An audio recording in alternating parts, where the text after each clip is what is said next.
Chapter 6. Casting the Burden. Impressing the subconscious. When man knows his own powers and the workings of his mind, his great desire is to find an easy and quick way to impress the subconscious with good, for simply an intellectual knowledge of the truth will not bring results.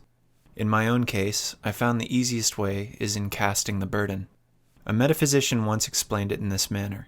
He said, "The only thing which gives anything weight in nature is the law of gravitation, and if a boulder could be taken high above the planet, there would be no weight in that boulder. And that is what Jesus Christ meant when he said, 'My yoke is easy and my burden is light.'" He had overcome the world vibration and functioned in the fourth dimensional realm, where there is only perfection, completion, life, and joy. He said, "Come to me, all ye that labor and are heavy laden, and I will give you rest. Take my yoke upon you, for my yoke is easy and my burden is light." We are also told in the 55th Psalm to cast thy burden upon the Lord.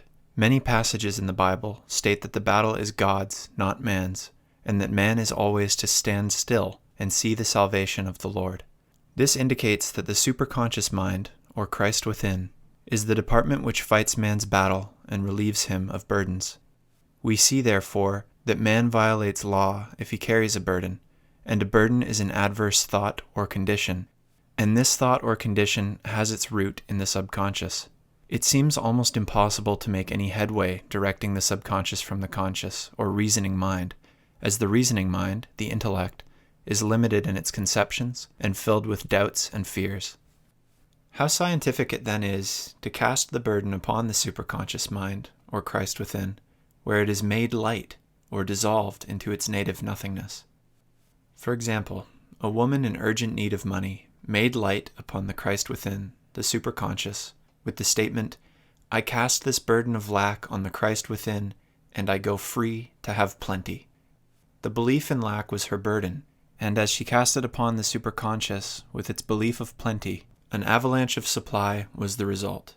We read, "The Christ in you, the hope of glory." Another example, one of my students had been given a new piano, and there was no room in her studio for it until she had moved out the old one. She was in a state of perplexity. She wanted to keep the old piano, but knew of no place to send it. She became desperate, as the new piano was to be sent immediately, in fact, was on its way, with no place to put it. She said it came to her to repeat, "I cast this burden on the Christ within, and I go free." A few moments later, her phone rang, and a woman friend asked if she might rent her old piano, and it was moved out a few minutes before the new one arrived. I knew a woman whose burden was resentment. She said, "I cast this burden of resentment on the Christ within, and I go free to be loving, harmonious, and happy." The almighty superconscious flooded the subconscious with love, and her whole life was changed. For years, resentment had held her in a state of torment and imprisoned her soul, the subconscious mind. The statement should be made over and over and over, sometimes for hours at a time, silently or audibly, with quietness but determination. I have often compared it to winding up a Victrola. We must wind ourselves up with spoken words. I have noticed in casting the burden, after a little while, one seems to see clearly. It is impossible to have clear vision while in the throes of carnal mind. Doubts and fear poison the mind and body, and imagination runs riot, attracting disaster and disease.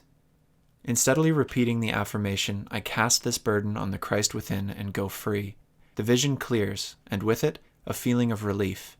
And sooner or later comes the manifestation of good, be it health, happiness, or supply. One of my students once asked me to explain the darkness before the dawn. I referred it in a preceding chapter to the fact that often, before the big demonstration, everything seems to go wrong, and deep depression clouds the consciousness. It means that out of the subconscious are rising the doubts and fears of the ages. These old derelicts of the subconscious rise to the surface, to be put out. It is then that man should clap his cymbals like Jehoshaphat, and give thanks that he is saved, even though he seems surrounded by the enemy, the situation of lack or disease. The student continued, "How long must one remain in the dark?" And I replied, "Until one can see in the dark, and casting the burden enables one to see in the dark." In order to impress the subconscious, active faith is always essential. Faith without works is dead. In these chapters I have endeavored to bring out this point.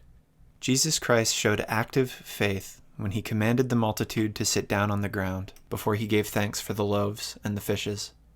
I will give another example showing how necessary this step is. In fact, active faith is the bridge over which man passes to his promised land.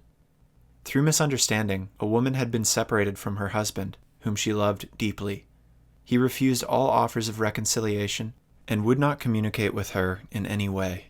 Coming into the knowledge of spiritual law, she denied the appearance of separation.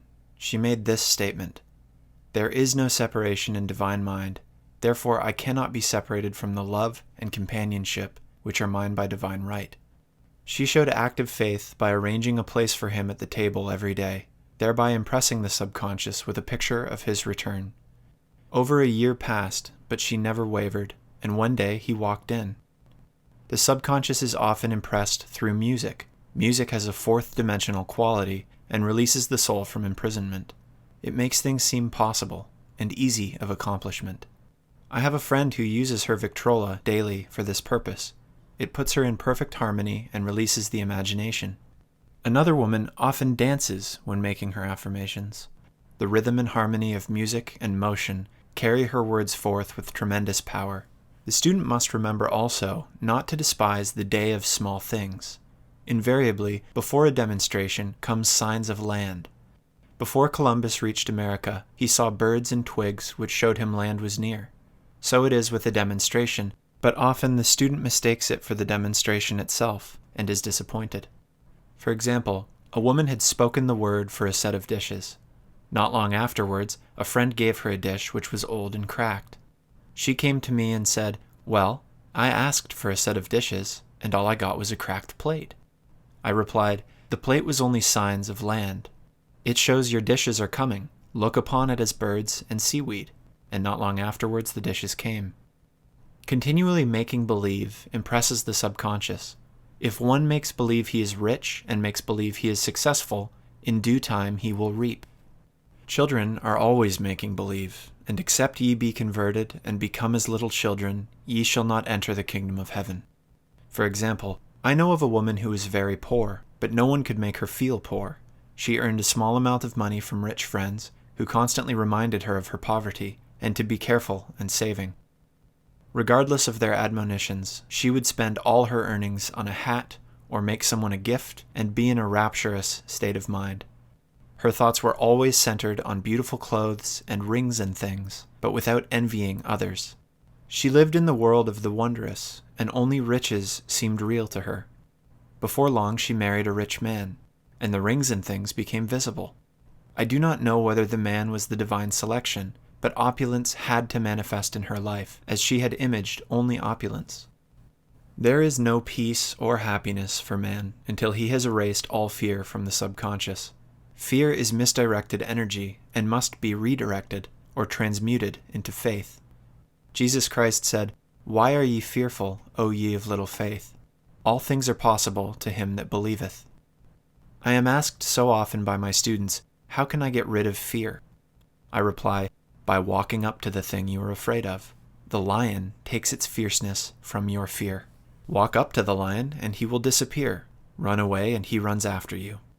I have shown in previous chapters how the lion of lack disappeared when the individual spent money fearlessly, showing faith that God was his supply, and therefore unfailing. Many of my students have come out of the bondage of poverty and are now bountifully supplied through losing all fear of letting money go out. The subconscious is impressed with the truth that God is the giver and the gift. Therefore, as one is one with the giver, he is one with the gift. A splendid statement is, I now thank God, the giver, for God, the gift. Man has so long separated himself from his good and his supply through thoughts of separation and lack that sometimes it takes dynamite to dislodge these false ideas from the subconscious. And the dynamite is a big situation. We see in the foregoing illustration how the individual was freed from his bondage by showing fearlessness. Man should watch himself hourly to detect if his motive for action is fear or faith. Choose ye this day whom we shall serve, fear or faith. Perhaps one's fear is personality. Then do not avoid the people feared. Be willing to meet them cheerfully, and they will either prove golden links in the chain of one's good or disappear harmoniously from one's pathway. Perhaps one's fear is of disease or germs. Then one should be fearless and undisturbed in a germ-laden situation, and he would be immune. One can only contract germs while vibrating at the same rate as the germ, and fear drags men down to the level of the germ. Of course, the disease-laden germ is the product of carnal mind, as all thought must objectify. Germs do not exist in the superconscious or divine mind, therefore are the product of man's vain imagination. In the twinkling of an eye, man's release will come when he realizes there is no power in evil. The material world will fade away, and the fourth-dimensional world, the world of the wondrous, will swing into manifestation. And I saw a new heaven and a new earth, and there shall be no more death, neither sorrow nor crying, neither shall there be any more pain, for the former things are passed away.